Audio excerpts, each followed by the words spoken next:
वारकऱ्यांची सेवा हीच खरी विठ्ठल सेवा आहे.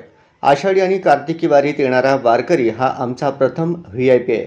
संतांचे विचार आणि वारकरी परंपरा ही समाजाला ऊर्जा देणारी आहे, असे प्रतिपादन उपमुख्यमंत्री एकनाथ शिंदे यांनी केले. शेगाव दुमाला येथे श्री संत ज्ञानेश्वर मोरे माहुली महाराज यांच्या समाधी मंदिराचे उद्घाटन महाराष्ट्र राज्याचे उपमुख्यमंत्री श्री एकनाथ शिंदे यांच्या हस्ते झाले. त्याप्रसंगी ते मार्गदर्शन करत होते.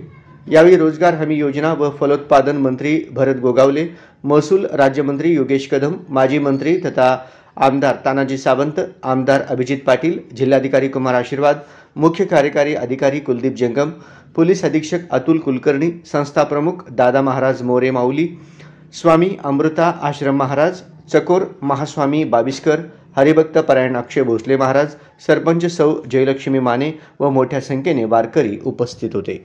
शासनाने मंदिरांच्या जतन व संवर्धनासाठी 250 कोटी रुपयांचा निधी मंजूर केला असून आषाढी दिंडी अनुदान, विमा योजना यांसारख्या अनेक कल्याणकारी योजना राबविल्या जात आहेत. महाराष्ट्र हे देशातील पहिले राज्य आहे ज्याने गायीला गोमातेचा दर्जा दिलाय. हे राज्य संतांची, वीरांची, शेतकऱ्यांची आणि कष्टकऱ्यांची भूमी आहे, असेही उपमुख्यमंत्री एकनाथ शिंदे यांनी नमूद केले. तसेच श्री संत मोरे परिवाराच्या वारकरी परंपरेच्या कार्याचे कौतुक केले.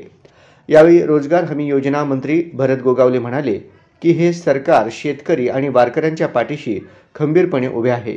संकटात असलेल्या जनतेच्या मदतीला तत्परतेने धावून जाण्याची आमची भूमिका आहे. प्रारंभी उपमुख्यमंत्री एकनाथ शिंदे यांच्या हस्ते श्री संत मोरे माऊली महाराज यांच्या समाधी मंदिराचे उद्घाटन तर भक्त निवास क्रमांक 1 चे लोकार्पण रोजगार हमी योजना मंत्री भरत गोगावले यांच्या हस्ते झाले. या उद्घाटन सोहळ्यामुळे शेगाव दुमाला गावात भक्तिभावाचे वातावरण निर्माण झाले असून वारकरी संप्रदायासाठी एक ऐतिहासिक पाऊल ठरले आहे.